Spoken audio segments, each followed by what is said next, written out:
Hadis yang berkualitas sahih dalam periwayatan dan sanadnya mengatakan bahwa para anak-anak yang diberikan oleh Allah satu kemampuan menghafal ayatnya Allah, firman Allah yang sebegitu hebat dan banyaknya, lalu kemudian diberikan oleh Allah satu kemanjaan, bukan anaknya tapi orang tua yang mendidiknya, akan diberikan mahkota pada hari kiamat yang memberikannya, yang memakaikannya, yang menyematkan itu mahkota ke kepala orang tuanya adalah anaknya.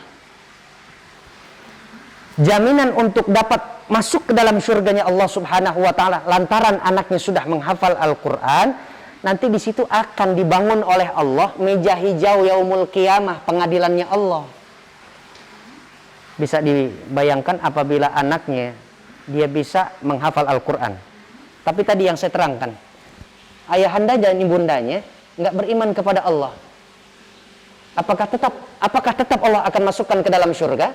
Ini menjadi satu pertanyaan yang saya akan menjawab, tidak akan diberikan oleh Allah Subhanahu wa taala surga. Karena apa? Jelas secara mutlak bahwa iman itu menjadi tiket pertama untuk mendapatkan surganya Allah Subhanahu wa taala. Kendatipun anaknya yang soleh, anaknya yang mampu menguasai ilmu Quran dan mampu menghafal teks-teks Al-Quran, tapi ketika orang tuanya meninggal dunia, tidak akan pernah diberikan oleh Allah surga.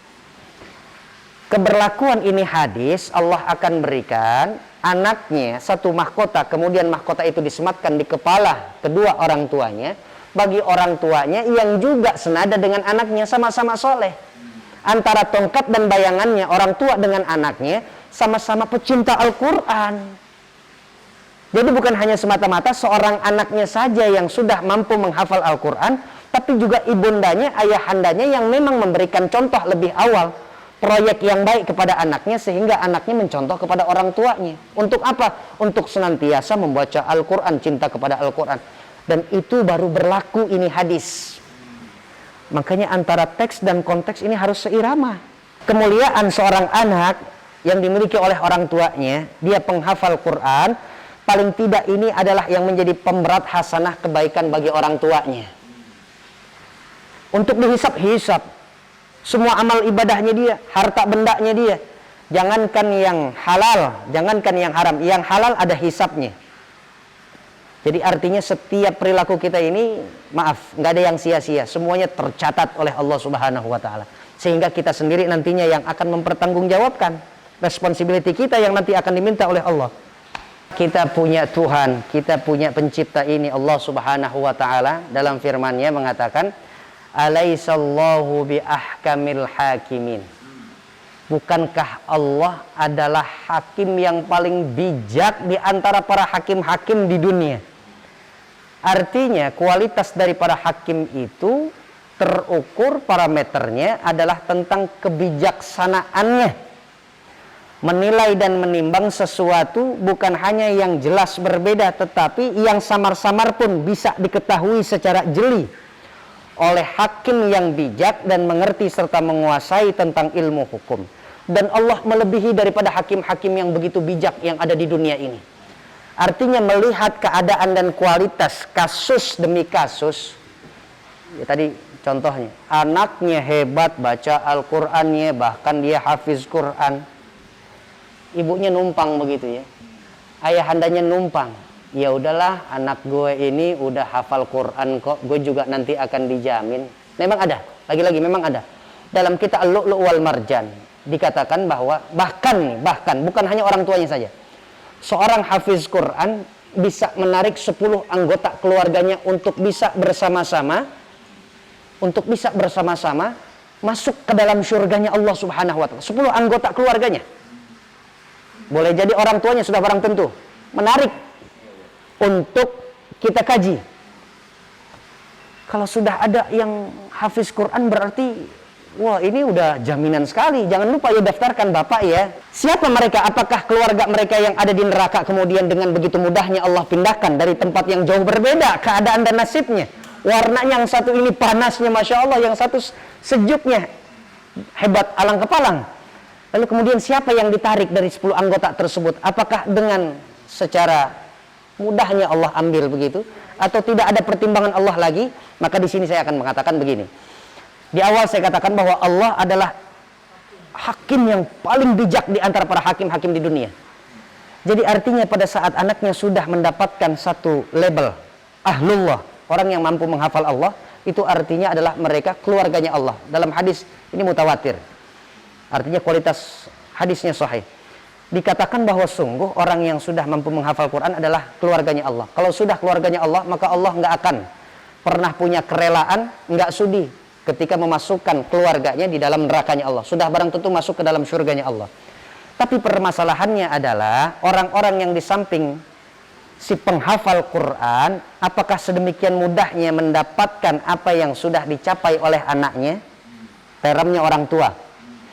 Maka jawabannya iya, sangat gampang. Lagi-lagi apabila kesesuaian antara amal ibadah ini si orang tua dengan lidahnya yang bisa ia kontrol, hatinya yang masih bisa dia awasi dari sesuatu yang bisa merusak hati dan imannya, maka keberlakukan itu hadis, pemberlakuannya oleh Allah diberikan.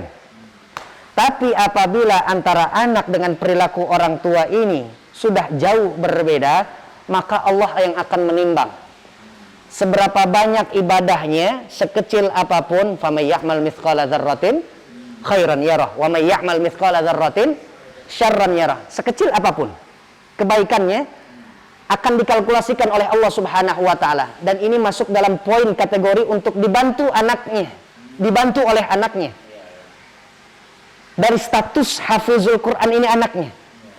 Tapi kalau bapaknya, Masya Allah, gara-gara anaknya sudah hafal Quran, ya sholatnya nggak usah lah, anak gue udah hafal Quran kok, pastinya nanti gue akan ditolong. Maaf, yang seperti ini sepertinya masuk ke dalam surga, masuk. Tapi untuk digodok oleh Allah, dikualin nerakanya Allah, agak lama romannya yang kayak begini. Iya, karena setiap kita punya modal untuk berbuat baik, sekecil apapun balasannya ada. Berbuat buruk, sekecil apapun, bahkan besar, pasti nggak akan pernah luput dari catatan Allah. Allah nggak akan pernah lupa. Innaka la tukhliful mi'ad. Semua janji-janji Allah pasti akan terlaksana. Allah nggak akan pernah mangkir dari janji-janjinya. Wallahu ta'ala a'lam. Artinya adalah justru kalau saya menyarankan kepada para orang tua yang memiliki anak-anak yang sudah hufazul Quran, keberadaan ini anak yang hufazul Quran seharusnya menjadi daya pecut. Kalau dia yang laki sejauh ini belum bisa ikut berjamaah sholat di masjid atau musola bersama para bapak-bapak kaum muslimin, mukminin. Kalau untuk yang perempuan tidak ada kewajiban untuk kita sholat berjamaah di masjid. Kalau untuk kita yang laki sudah memang ada itu perintahnya dari Rasulullah SAW. Lalu kemudian malu saya, anak saya hufadzul Quran, saya pun ikut terpandang karena memang prestasi anak saya. Sehingga dengan itu, ya, bismillahirrahmanirrahim, mudah-mudahan saya istiqomah. Ini baru sesungguhnya yang harus diambil sikap oleh orang tua yang memiliki anak hafizul Quran.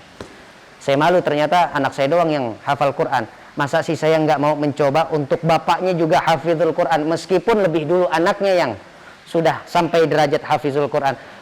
Jadi daya pecut, bukan malah justru seolah-olah ini tiket, udah ada kok tiketnya. Lalu kemudian akhirnya semau dan semena-menanya dia berbuat di hadapan Allah. Na'udzubillah min dzalik.